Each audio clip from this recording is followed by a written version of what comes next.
یہ 20ویں صدی کے آغاز کے وقت جسے ہم پورا کہتے ہیں مڈل ایسٹ، بلکہ صرف مڈل ایسٹ نہیں، پورا شمالی افریقہ سلطنت عثمانیہ کا حصہ تھا، خلافت عثمانیہ۔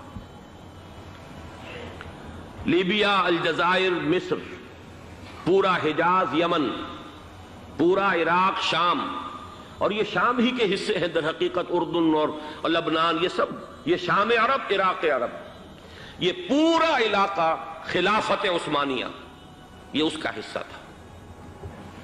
پہلی جنگ عظیم میں انگریزوں نے عربوں کو بغاوت پر آمادہ کیا، غداری پر آمادہ کیا، انہوں نے خلافت عثمانیہ کے خلاف بغاوت کی،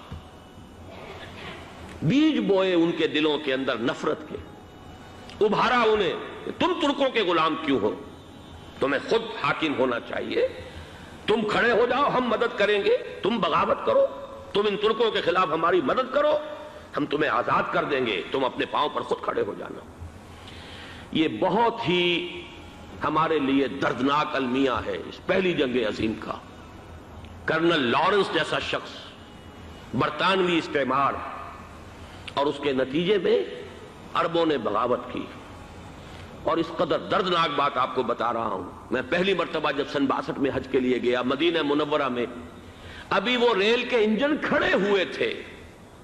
یہ ترکی کے زمانے میں، سلطنت عثمانیہ کے زمانے میں بغداد سے مدینے تک ریلوے لائن تھی۔ یہ پورا ایک عالم سلطنت عثمانیہ، سلطنت نہیں، خلافت عثمانیہ، پوری ٹرینیں جو ہے ترکوں کی اڑائی گئی، ہزاروں ترکوں کو شہید کیا گیا، یہاں تک کہ صحن حرم میں شہید کیے گئے سینکڑوں ترک۔ یہ جرم تھوڑے نہیں ہے، معمولی نہیں۔ آج جس کی سزا مل رہی ہے، معلوم ہونا چاہیے کہ وہ جرائم کون کون سے تھے۔ اب بھی جو لوگ گئے ہیں انہوں نے دیکھا ہوگا، ترکی کا قلعہ موجود ہے اوپر پہاڑی کے اوپر، حرم کا جو سب سے بڑا دروازہ ہے باب ملک عبدالعزیز، اس کے سامنے ایک لائبریری ہوتی تھی، اب تو غالباً وہ بھی گرا دی گئی ہے، اس کے پیچھے پہاڑی پر ترکوں کا قلعہ ہے پرانا، اس پر توپیں موجود تھیں۔ جب بغاوت ہوئی ہے، جو حرم میں آئے ہوئے تھے ترک فوجی، ظاہر بات ہے نہتے، وہ تو نماز پڑھنے آئے ہوئے تھے، ان کو وہاں ذبح کیا گیا ہے۔ اور ترکوں نے اپنی توپیں استعمال نہیں کی کہ کہیں بیت اللہ کو کوئی اذن نہ پہنچ جائے۔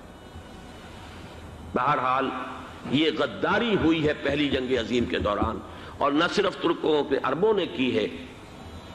جیسا کہ میں نے کہا تھا، دو ہیں سب سے بڑے مجرم روئے ارضی کے اوپر امت مسلمہ کے طبقات۔ ہمارا پنجابی سپاہی بھی جا کر انگریزوں کی مدد کر کے ایلن بی کو قبضہ جو لے کر دیا بغداد کا، اس میں ہمارے مسلمان پنجابی سپاہی بھی شامل تھے۔ یہ خون چکاں باب ہے ہماری تاریخ کا اس صدی کا۔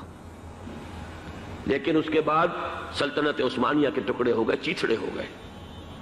ایک انگریز نے لکھا ہے یہ جملہ، زہر میں بجھا ہوا جملہ، کہ تاریخ میں یہ بات ثبت ہو جائے گی کہ ایک انگریز نے اس سلطنت کے ٹکڑے کر دیے کہ جو عمر فاروق نے قائم کی تھی رضی اللہ تعالیٰ عنہ۔ یہ پورا عالم، یہ تمام علاقہ کس نے فتح کیا تھا؟ یہ بات ہاتھ بدل گئے تھے، پھر ترک آ گئے، خلافت عثمانیوں کے پاس چلی گئی، لیکن یہ سلطنت تو حضرت عمر رضی اللہ تعالیٰ عنہ کے زمانے سے چلی آ رہی تھی۔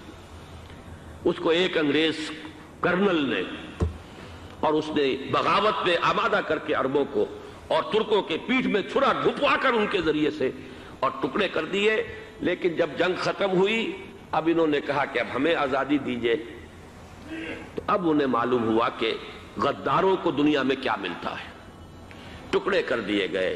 یہ حصہ عراق یہ انگریز کے پاس رہے گا، شام کا یہ علاقہ یہ فرانسیسیوں کے پاس رہے گا، مصر پر انگریزوں کا تسلط رہے گا، لیبیا اطالویوں کے پاس رہے گا، لے دے کر یہ جو علاقہ تھا حجاز، چونکہ وہاں کچھ تھا ہی نہیں، بوادن غیر ذی زرع، یہ عربوں کے پاس چھوڑ دیا گیا۔ اس وقت جو بادشاہ ہیں شاہ حسین اردن کے، ان کے دادا سب سے بڑے غدار وہی تھے، لہذا ان کو اس علاقے کی بادشاہت دے دی گئی۔ اس کے بعد نجد سے ایک تحریک اٹھی ہے، وہ سعودی جو خاندان ہے وہ نجد سے اٹھا ہے۔ نجد میں اس وقت کچھ بھی نہیں تھا، وہ تو صرف ریت کے تودے تھے اور کچھ بھی نہیں، لہذا ادھر کسی استعماری قوت کو دیکھنے کی ضرورت ہی نہیں تھی۔